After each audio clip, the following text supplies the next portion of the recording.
제 이름은 박영순입니다. 나이는 78이고 지금은 서울 마포에 있는 아주 높은 빌딩에서 청소를 합니다. 다들 저보고 그 연세에 어떻게 새벽마다 일어나 그 힘든 일을 하냐고 묻습니다. 몸이야 고단하지요. 새벽 4시 반이면 눈이 떠집니다. 창밖은 아직 캄캄하고 세상은 다 자는 것 같은데 저 혼자 일어나 뻣뻣한 무릎을 주무르며 하루를 시작합니다. 이 나이까지 자식에게 손 안 벌리고 내 밥벌이 내가 하는 것만도 어디냐 싶어 그저 감사할 따름입니다. 젊어서부터 안 해본 일이 없습니다. 식당 설거지도 하고 남의 집 빨래도 하고 시장에서 나물도 다듬었습니다. 그렇게 억척같이 살아온 세월이 벌써 60년이 다 되어갑니다. 제 팔자가 기구하다고들 했습니다. 맞습니다. 제 삶을 돌이켜보면 볕든 날보다 비바람 치던 날이 훨씬 더 많았습니다. 그래도 어쩝니까?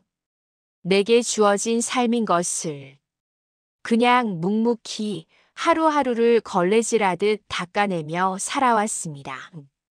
제가 일하는 이 빌딩은 참 번쩍번쩍합니다. 바닥에서는 윤이 나고 벽은 거울처럼 사람을 비춥니다. 새벽 첫 차를 타고 와서 아무도 없는 텅 빈 사무실을 쓸고 닦는 것이 제 일입니다. 어깨 너머로 흘깃 보는 저 안쪽 사무실에는 좋은 책상이며 의자들이 가득합니다. 젊고 똑똑한 사람들이 저기 앉아 중요한 일들을 하겠지요. 저는 그저 그들이 오기 전에 먼지 하나 없이 발자국 하나 없이 깨끗하게 만들어 놓으면 그만입니다. 제 신세와는 참 다른 세상입니다. 걸레 쥔 내 손은 나무 껍질처럼 거칠고 마디가 굵어졌는데 이곳은 매일 닦아도 새 것처럼 반짝입니다. 가끔 유리창에 비친 내 늙고 초라한 행색을 볼 때면 가슴 한구석이 시큰하기도 합니다. 하지만 그런 생각도 잠시입니다.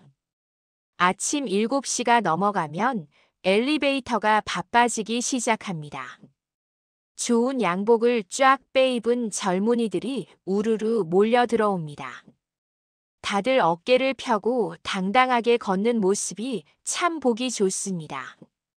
그들은 저를 보지 못합니다.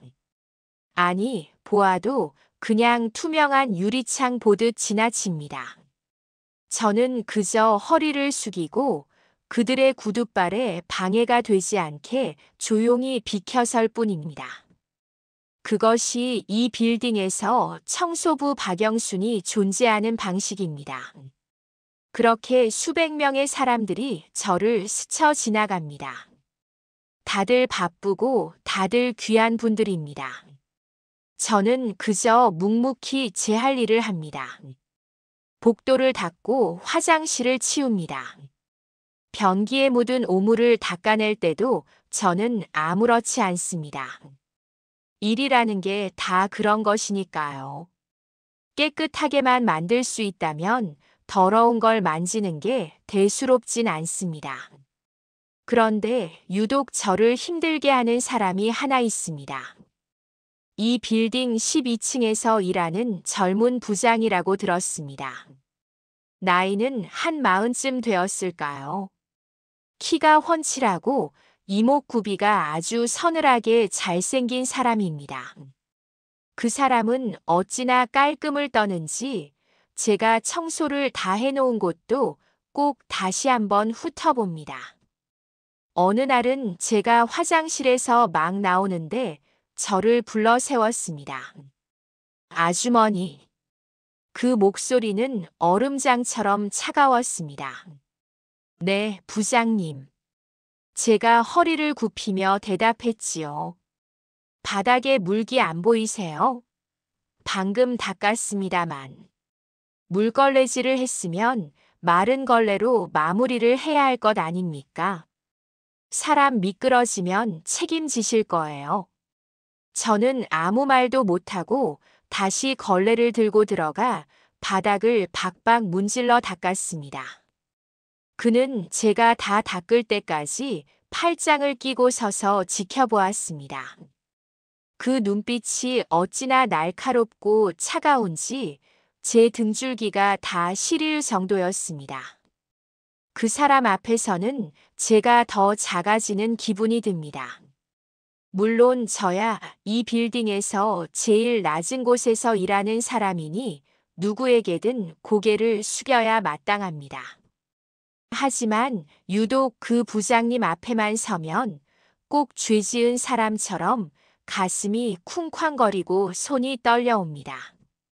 다른 직원들은 그래도 제가 복도에서 마주치면 수고하십니다. 목례라도 가볍게 하고 지나가는데 그 사람은 저를 무슨 길가의 돌멩이 보듯 합니다.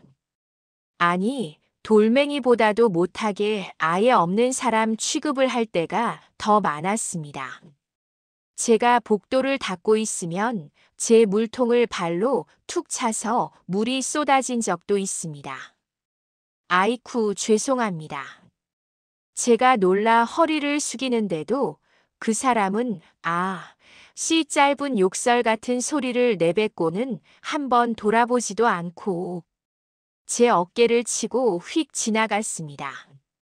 그럴 때면 울컥 서름이 복받칩니다. 나도 귀한 집 딸이었고 누군가의 어미인데 내가 비록 지금은 남의 오물이나 닦는 늙은 청소부 신세지만 어떻게 사람을 이리도 벌레 보듯 할 수 있을까 싶었습니다. 하지만 이내 고개를 젓습니다.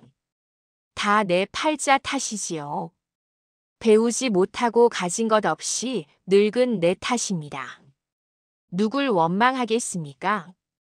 그저 아무 일 없다는 듯 쏟아진 물을 묵묵히 닦아내는 것이 제가 할 수 있는 전부였습니다. 참 이상한 일이었습니다. 그렇게 수백 명이 드나드는 빌딩에서 왜 유독 그 싸늘한 부장님만 자꾸 제 눈에 밟히는 것인지. 그 사람이 제게 모질게 굴 때마다 가슴 한쪽이 무너져 내리는 것 같으면서도 한편으로는 그 훤칠한 뒷모습에서 눈을 뗄 수가 없었습니다. 제게도 아들이 하나 있었습니다. 아니, 있었습니다가 아니라 있습니다. 있어야만 합니다. 어딘가에 사람만 있다면 분명 저 부장님처럼 저렇게 멋지게 자라났을 겁니다. 제가 피눈물을 삼키며 어린 것을 남의 손에 맡길 때. 아니, 이 이야기는 그만하지요. 너무 오래되어 이젠 흉터조차 희미해진 그런 옛날 이야기입니다. 그저 저는 제 가슴에 뚫린 커다란 구멍 하나를 안고 78평생을 살아왔습니다. 그 구멍은 무엇으로도 메워지지가 않았습니다. 새벽마다 차가운 빌딩 복도를 걸레로 닦아내면서 어쩌면 저는 그 구멍에서 새어나오는 제 슬픔을 닦아내고 있었는지도 모르겠습니다. 그 차가운 부장님이 저를 볼 때마다 짓는 그 경멸인지 무관심인지 모를 그 표정. 그 표정을 볼 때마다 제 가슴에 그 구멍이 더 시리고 아파왔습니다. 그때까지는 몰랐습니다. 그 아픔이 어디서부터 시작된 것인지. 그저 운명이려니 내 팔자가 사나우니. 저런 모진 사람을 만나 이 나이에 수모를 겪는 것이려니 그렇게만 생각했습니다.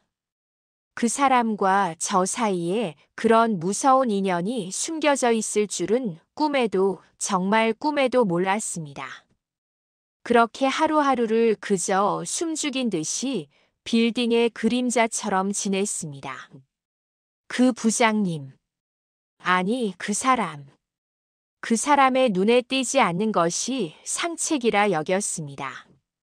하지만 운명이라는 것이 참 얄궂습니다.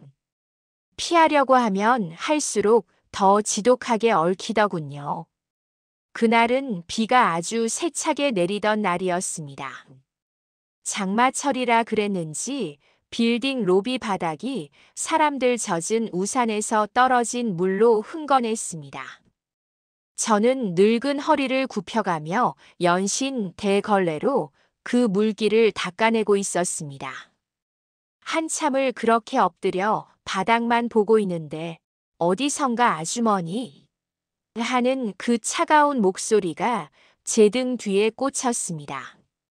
가슴이 덜컥 내려앉았습니다. 또 그 사람이었습니다. 네. 네, 부장님. 제가 황급히 일어나 허리를 숙였습니다. 그는 오늘도 번쩍거리는 구두를 신고 저를 위아래로 훑어보았습니다. 그 눈빛에는 날짜 지난 생선을 보는 듯한 그런 경멸이 담겨 있었습니다. 청소하시는 분이 바닥을 이 지경으로 만들면 어떡합니까? 예. 비가 와서. 비가 오면 더 신경 써서 닦아야 하는 것 아닙니까? 손님들 오가는데 미관상 이게 뭡니까? 발목이라도 삐끗하면 아주머니가 책임지실 겁니까? 사방이 다 뚫린 로비였습니다. 출근하던 다른 직원들이 힐끔힐끔 저희 쪽을 쳐다보는 것이 느껴졌습니다. 제 얼굴이 뜨거운 불에 댄 것처럼 화끈거렸습니다. 죄송합니다. 바로 닫겠습니다. 죄송합니다. 저는 그 말밖에 할 수가 없었습니다. 그는 쯧하고 혀를 차는 소리를 내더니 저를 밀치듯이 지나쳐 엘리베이터로 가버렸습니다.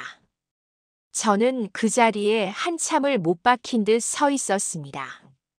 눈물이 핑 돌았습니다. 이 나이 먹도록 남들 앞에서 이런 수모를 겪다니. 내가 전생에 무슨 큰 죄를 지었기에 이런 모진 대접을 받아야 하나. 서러움이 북받쳐 올라 대걸레 자루를 쥔 손이 부들부들 떨렸습니다. 그날따라 유독 몸이 더 힘들었습니다. 마음이 무너지니 몸도 따라 무너지는 것 같았습니다. 온종일 그 사람의 차가운 눈빛과 경멸이 담긴 목소리가 귓가에서 떠나질 않았습니다. 일을 마치고 캄캄한 밤이 되어서야 저는 제 담당 구역인 12층으로 다시 올라갔습니다. 마지막으로 사무실마다 돌며 쓰레기통을 비우는 것이 제게 남은 일이었습니다. 다른 사무실은 다 불이 꺼지고 텅 비어 있었습니다. 고요한 복도를 제 낡은 고무신 끄는 소리만 울려 퍼졌습니다. 그런데 저 복도 끝 제일 큰 사무실. 바로 그 부장님의 사무실에서만 아직 불빛이 새어나오고 있었습니다. 아직 퇴근을 안 하셨나. 저는 가슴이 또 덜컥 내려앉았습니다. 그 사람과 단둘이 이 텅 빈 사무실에서 마주치고 싶지 않았습니다. 그냥 돌아설까. 내일 아침 일찍 와서 치울까. 몇 번을 망설이다가 그래도 내 할 일은 마치고 가야지 싶어 조용히 문 앞으로 다가갔습니다. 안에서 아무 소리도 들리지 않았습니다. 혹시나 안에 사람이 없는데 불만 켜놓고 갔나 싶어 문틈으로 살짝 안을 들여다보았습니다. 그 사람이 커다란 책상에 그대로 엎드려 있었습니다. 미동도 하지 않았습니다. 주무시나? 저는 조심스럽게 문을 조금 더 열었습니다. 부장님. 불러보아도 대답이 없었습니다. 저는 겁이 덜컥 났습니다. 요즘 젊은 사람들이 과로로 쓰러지기도 한다던데. 혹시 무슨 일이 생긴 건 아닐까? 저는 저도 모르게 성큼성큼 책상 앞으로 다가갔습니다. 부장님 괜찮으십니까? 일어나 보세요. 제가 어깨를 흔들자 그 사람이 하는 잠결에 신음소리를 내며 고개를 들었습니다. 일하다가 깜빡 잠이 든 모양이었습니다. 얼굴이 퍽이나 지쳐 보였습니다. 아, 아주머니, 여긴 어쩐 일이세요? 그는 잠이 덜 깬 흐릿한 눈으로 저를 바라보았습니다. 늘 보던 그 날카롭던 눈빛이 아니었습니다. 그냥 많이 피곤한 어느 젊은 사내의 얼굴이었습니다. 쓰레기통 비우러 왔습니다. 너무 깊이 주무시기에 혹시 편찮으신가 해서. 아닙니다. 잠깐 눈 좀 붙인다는 게. 그는 헝클어진 머리를 손으로 쓸어 넘기며 몸을 일으켰습니다. 그때였습니다. 그 사람이 엎드려 있던 팔을 책상에서 들어 올리는데 그의 왼쪽 팔목이 제 눈에 들어왔습니다. 비싼 시계가 팔 위쪽으로 살짝 밀려 올라가고 와이셔츠 소매가 거쳐 있었습니다. 그의 하얀 팔목 안쪽에 아주 희미하지만 선명한 흉터 자국이 있었습니다. 제 심장이 바닥으로 쿵 하고 떨어지는 것 같았습니다. 저 흉터. 그것은 제 머릿속이 하얗게 비어버렸습니다. 손과 발이 얼음장처럼 차가워졌습니다. 아주 오래전 까마득한 옛날. 제가 20하고도 4~5살쯤 되었을 때 시궁창 같던 단칸방 구석에서 갓난아기를, 내 아기를, 그날 술에 취한 아비라는 자가 집어 던진 소주병 파편에 내 아기가 제가 울부짖으며 피가 흐르는 그 작은 팔목을 맨손으로 움켜쥐었습니다. 병원 갈 돈도 없어서 부엌에 있던 소금으로 지혈을 한다고 어린 것이 자지러지게 울던 그날 밤. 그때 생겼던 그 흉터. 초승달 모양으로 길게 찢어졌던 바로 그 흉터. 제가 어떻게 그걸 잊을 수 있겠습니까? 매일 밤 제 가슴을 쥐어뜯으며 떠올렸던 그 상처인데 저는 숨을 쉴 수가 없었습니다. 눈앞이 캄캄해졌습니다. 제 아들, 민수. 내 아들 민수. 제가 40년이 넘도록 죽었는지 살았는지 얼굴 한번 보기를 그렇게 소원했던 내 새끼. 아주머니, 왜 그러세요? 안색이 어디 안 좋으세요? 그 사람이 저를 이상하다는 듯이 쳐다보고 있었습니다. 저는 아무 말도 할 수가 없었습니다. 하는 소리만 제 목구멍에서 새어나왔습니다. 이 사람이 매일 나를 벌레 보듯 쳐다보던 저 차가운 사람이, 내 물통을 발로 찼던 저 사람이, 사람들 앞에서 나에게 씻을 수 없는 모욕을 주던 저 사람이 내 아들이라고. 내 아들 민수라고. 아니야. 아닐 거야. 내가 지금 헛것을 본 거야. 이 나이에 노망이 든 거야. 말도 안 돼. 어떻게 이런 일이. 저는 뒷걸음질을 쳤습니다. 그 사람의 얼굴이 점점 흐릿하게 번져 보였습니다. 아까 로비에서 참았던 눈물이 이제야 봇물 터진 듯 걷잡을 수 없이 쏟아져 내렸습니다. 아주머니, 왜 우세요, 갑자기? 무슨 일 있으세요? 그가 놀라서 자리에서 일어섰습니다. 그의 목소리가 멀리서 들리는 것 같았습니다. 저는 아무 대답도 못하고 그대로 돌아서서 사무실을 뛰쳐나왔습니다. 쓰레기통이고 뭐고 아무 생각도 나지 않았습니다. 그저 이 무서운 곳에서 벗어나고 싶었습니다. 복도를 비틀거리며 달려 나오는데 다리에 힘이 풀려 그 자리에 그대로 주저앉고 말았습니다. 아이고, 아이고, 하늘도 무심하시지. 어떻게 나한테. 저는 텅 빈 복도에 엎드려 짐승처럼 울부짖었습니다. 40년 만에 꿈에 그리던 아들을 만났습니다. 그런데 왜 하필이면 이런 모습으로, 왜 하필이면 나를 이토록 모질게 대하는 저 사람으로. 차라리 평생 만나지 못하는 것이 더 나았을지도 모릅니다.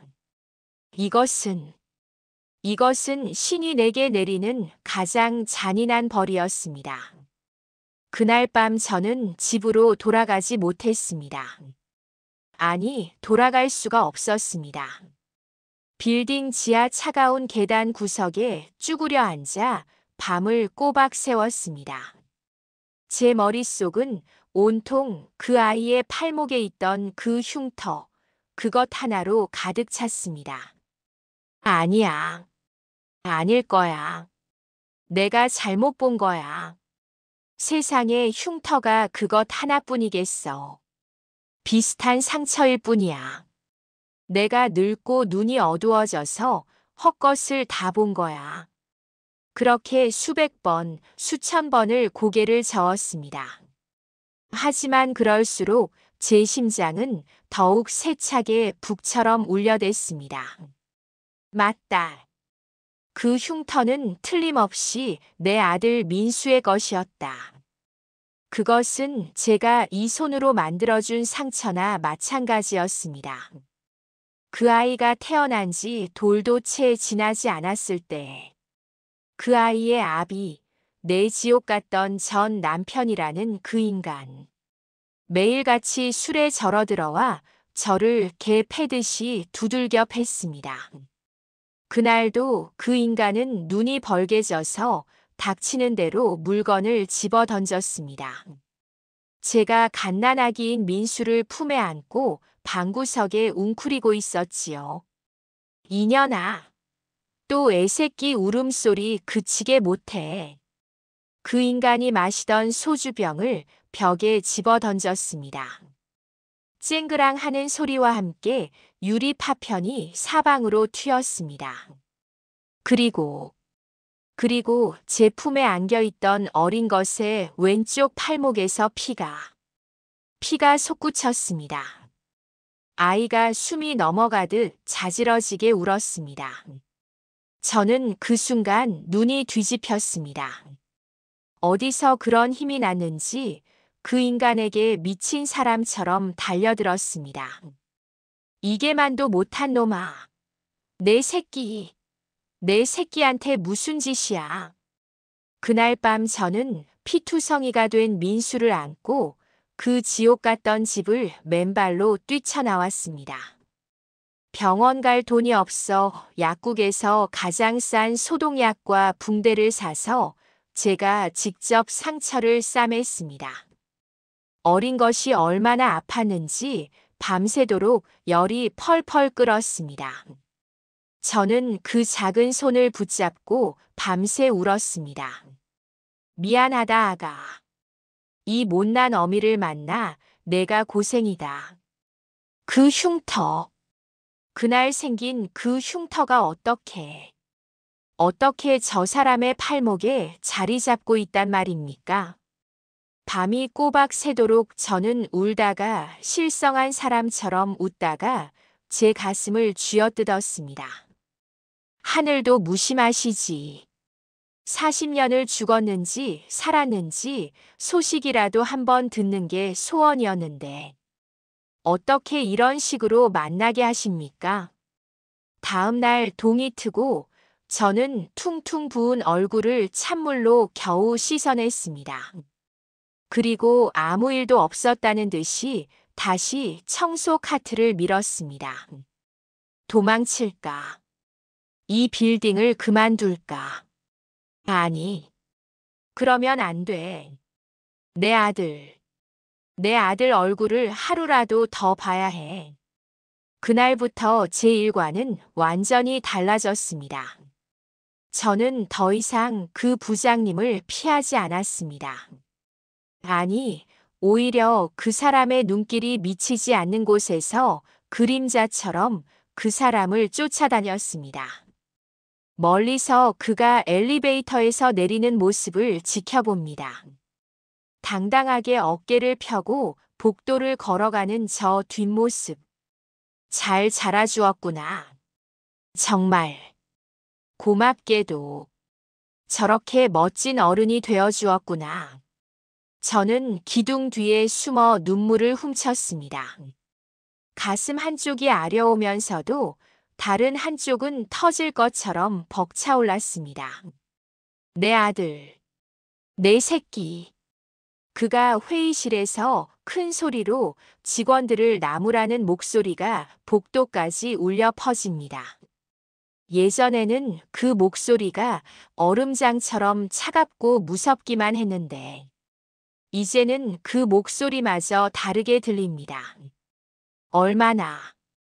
얼마나 힘들게 저 자리까지 올라갔을까. 어미 없이 자라면서 얼마나 많은 서름을 겪었을까. 저렇게 독하게 마음을 먹지 않으면 살아남을 수가 없었겠지. 다 이 어미가 부족한 탓이다. 내가 지켜주지 못한 탓이다. 저는 그의 모진 말들 속에서 그가 살아내야 했던 고단한 세월을 보았습니다. 그가 사무실에서 늦게까지 야근을 하는 날이면 저도 퇴근을 하지 못하고 그 층을 서성였습니다. 그의 사무실 쓰레기통을 비우는 것이 이제는 제게 가장 중요한 일과가 되었습니다. 그가 마시다 남긴 종이컵, 그가 구겨버린 서류 뭉치, 그의 손때가 묻은 모든 것이 제게는 아들의 편지처럼 느껴졌습니다. 어느 날은 그가 빈속에 커피만 마신 것이 안쓰러워 새벽에 몰래 제일 좋아하는 단팥빵을 사와서 책상 위에 슬쩍 올려놓고 온 적도 있습니다. 다음 날 그 빵이 쓰레기통에 그대로 버려져 있는 것을 보았을 때 제 억장이 무너져 내렸습니다. 그래, 내가 어떻게 알겠니? 이 늙은 청소부가 누구인지 내가 어떻게 알겠어. 저는 그 찌그러진 단팥빵을 들고 화장실 칸막이 안에 숨어 한참을 소리 죽여 울었습니다. 그를 알아본 그날 이후로 제 지옥은 다시 시작되었습니다. 그가 제게 무심코 던지는 말 한마디. 그가 저를 향해 짓는 그 차가운 표정 하나하나가 예전과는 비교도 할 수 없는 비수가 되어 제 심장에 박혔습니다. 하루는 제가 그의 사무실 앞 복도를 닦고 있었습니다. 그가 전화를 받으며 급하게 나오다가 제 물통을 발로 툭 찼습니다. 아! 더러운 걸레 물이 그의 비싼 바짓가랑이에 다 튀었습니다. 저는 사색이 되었습니다. 아씨, 정말, 아주머니, 일 똑바로 안 하세요? 이게 지금 뭐 하는 짓입니까? 그가 신경질적으로 소리를 질렀습니다. 저는 바닥에 그대로 무릎을 꿇었습니다. 죄송합니다. 부장님, 제가 바로 닦아드리겠습니다. 저는 주머니에 있던 제 손수건을 꺼내 그의 바지를 닦아주려 했습니다. 그때였습니다. 손대지 마세요. 더럽게. 그가 제 손을 거칠게 뿌리쳤습니다. 저는 그 자리에 넘어질 뻔했습니다. 그 순간 제 모든 것이 무너져 내렸습니다. 더럽다고. 내 아들이 제 어미의 손을 더럽다고 했습니다. 저는 바닥에 엎드린 채로 고개를 들 수가 없었습니다. 눈물이 비 오듯 쏟아져 걸레 물과 하나로 뒤섞였습니다. 민수야, 아가, 이 손이 너럽고 키웠던 손인데, 내 기저귀를 갈아주던 손인데, 내 팔목에 그 흉터를 밤새 쓸어주던 그 손인데, 하지만 저는 아무 말도 할 수가 없었습니다. 그저 죄송합니다. 죄송합니다. 그 말만 앵무새처럼 되뇌었습니다. 그는 그런 저를 벌레 보듯 내려다보며 한마디를 더 던졌습니다.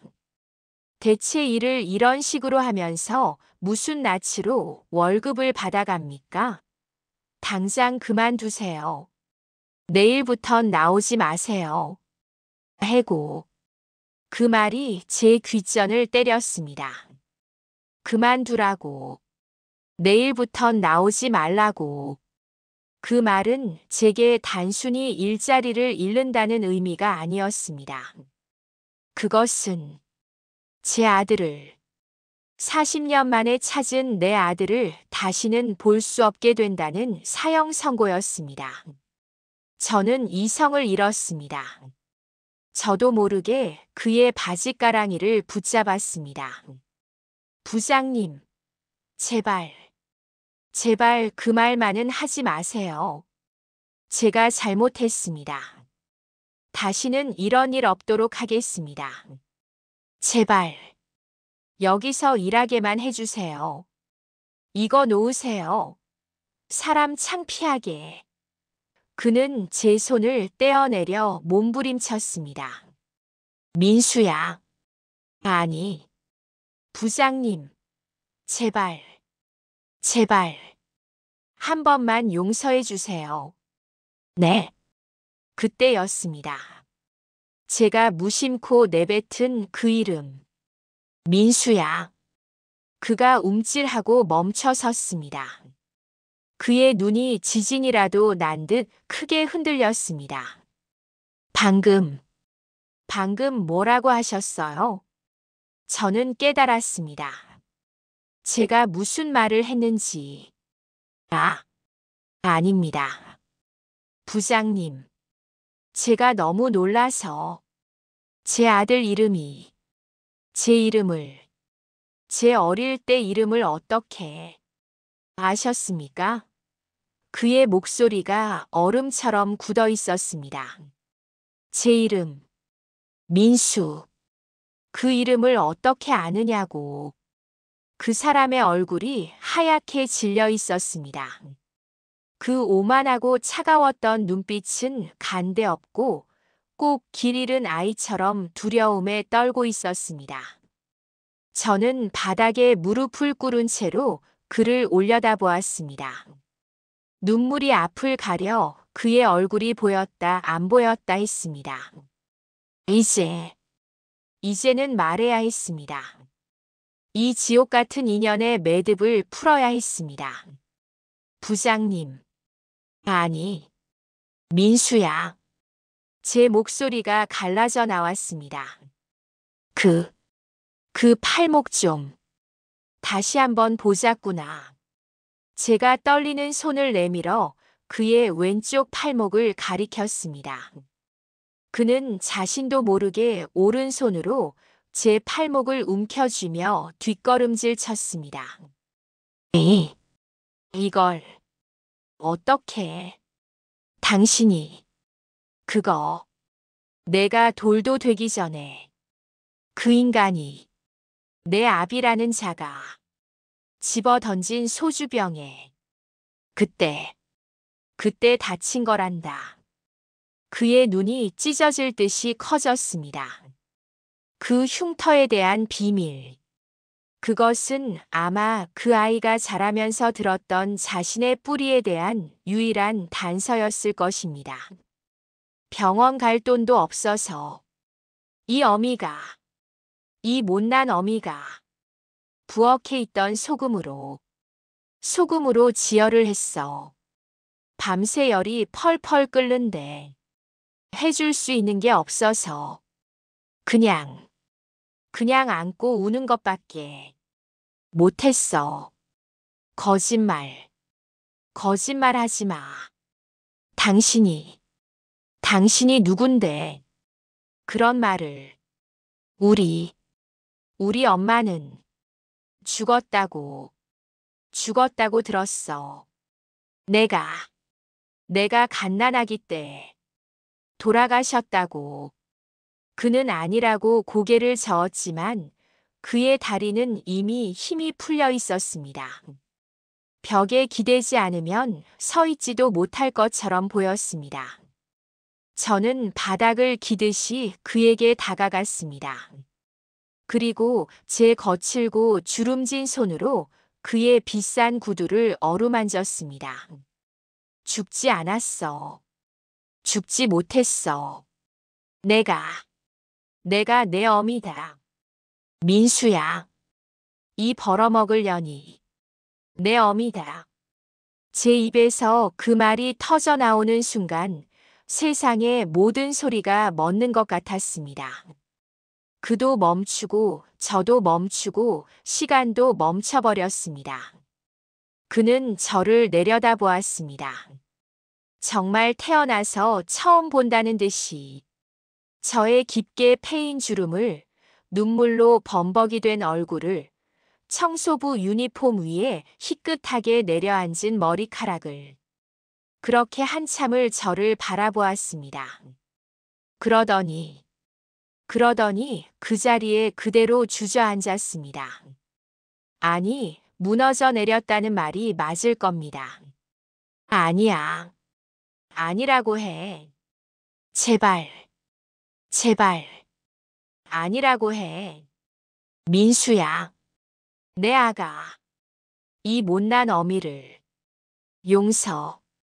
용서하지 마라. 저는 그의 무릎을 붙잡고 통곡했습니다. 더럽다고. 내가 내 손을 더럽다고 했지. 맞아. 더러운 손이야.